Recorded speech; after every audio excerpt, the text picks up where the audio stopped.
Bonjour et bienvenue dans cette deuxième vidéo sur l'expression du patrimoine génétique. Aujourd'hui, nous allons traiter la traduction et la relation entre l'expression génique et le phénotype. Allez, c'est parti! Dans le cytoplasme, les ARN messagers subissent la traduction, c'est-à-dire la synthèse des protéines grâce aux ribosomes. Les ribosomes sont des petits organites que l'on retrouve dans le cytoplasme et qui sont impliqués dans la synthèse des protéines. Ils sont presque invisibles au microscope électronique à transmission. Il faut faire un zoom important pour les voir associés à certains organites de la cellule ou libres.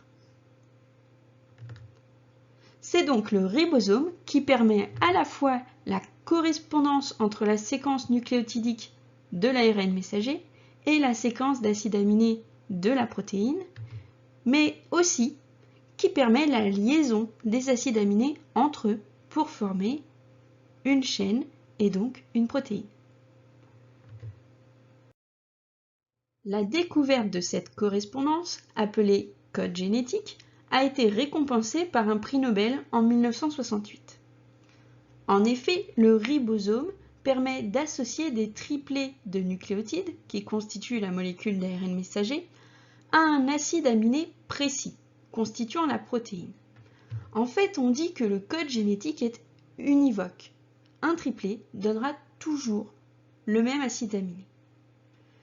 Mais nous avons vu que l'ARN était constitué de 4 nucléotides différents. Il existe donc 64 triplets possibles et que 20 acides aminés principaux. Ainsi, le code génétique est également redondant, c'est-à-dire que plusieurs triplets de nucléotides correspondent à un même acide aminé. Ensuite, certains codons sont appelés codons stop. Ils induisent l'arrêt de la traduction par le ribosome. Enfin, le code génétique est universel au monde du vivant.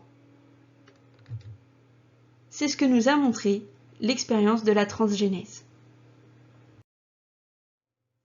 Nous savons déjà que le phénotype, c'est-à-dire l'ensemble des caractères mesurables ou observables chez un individu ou une cellule, s'explique en partie par le génotype, c'est-à-dire l'information génétique portée par l'individu. Cette idée est illustrée par l'exemple de la mutation que nous avons vue dans la protéine d'hémoglobine. Une modification de la séquence d'ADN peut aboutir, on l'a vu via le code génétique, à la synthèse d'une protéine qui ne réalise pas normalement sa fonction, puisqu'elle est modifiée, et qui va donc participer à la modification de la forme et donc de la fonction des globules rouges, mais également à des symptômes, c'est comme la fatigue, la pâleur. Ainsi, le phénotype s'exprime à plusieurs échelles, l'échelle moléculaire pour la molécule d'hémoglobine, l'échelle cellulaire pour le globule rouge, et à l'échelle de l'organisme pour les symptômes. De plus, cet exemple montre que si l'information portée par les molécules d'ADN change, alors le phénotype peut changer. Le phénotype dépend donc à la fois de l'information génétique portée par l'individu, mais aussi de l'expression de cette information. Ainsi, une cellule ne devient spécialisée que si 1. Elle possède l'information nécessaire à sa spécialisation, c'est-à-dire l'ADN, 2. Qu'elle exprime l'information de certains gènes précis et donc produit des ARN, et 3. Qu'elle possède un équipement spécifique à ses fonctions et donc des protéines. Ces 3 types de molécules peuvent être étudiés par séquençage. L'ADN, l'ARN et les protéines sont des polymères constitués d'unités qui se répètent selon un ordre spécifique, respectivement des désoxyribonucléotides pour l'ADN, des ribonucléotides pour l'ARN et des acides aminés pour les protéines. Le séquençage consiste donc à l'utilisation de machines particulières, comme celle-ci, pour déterminer la séquence de toutes les molécules d'ADN d'une cellule ou d'un individu pour obtenir le génome. Dans le cas des molécules d'ARN, on parlera plutôt de transcriptome, et si l'on souhaite déterminer la séquence de toutes les protéines d'une cellule ou d'un individu, on parlera alors de protéome. Ces séquençages permettent l'avancée de la recherche fondamentale pour comprendre des mécanismes complexes comme le développement des organismes, le fonctionnement d'un génome ou encore d'améliorer les connaissances sur les relations de parenté entre les organismes. Mais le séquençage est aussi un outil formidable pour le diagnostic de pathologies humaines. Par exemple, le séquençage du génome peut permettre de détecter un grand nombre de mutations dans l'ADN d'un génome et donc de diagnostiquer l'une des 6000 maladies génétiques connues, comme par exemple la mucoviscidose. L'étude du transcriptome peut également être utilisée pour diagnostiquer des maladies complexes à identifier. Dans ce cas, on peut chercher par exemple si certains gènes normalement exprimés ne s'expriment plus du tout chez un patient ou dans les cellules d'un patient. Certaines pathologies infectieuses peuvent également être détectées par l'analyse du transcriptome. Et oui, vos fameux tests dits PCR pour la Covid-19 étaient en fait des tests basés sur la recherche non pas de tous les ARN, mais de l'ARN des virus.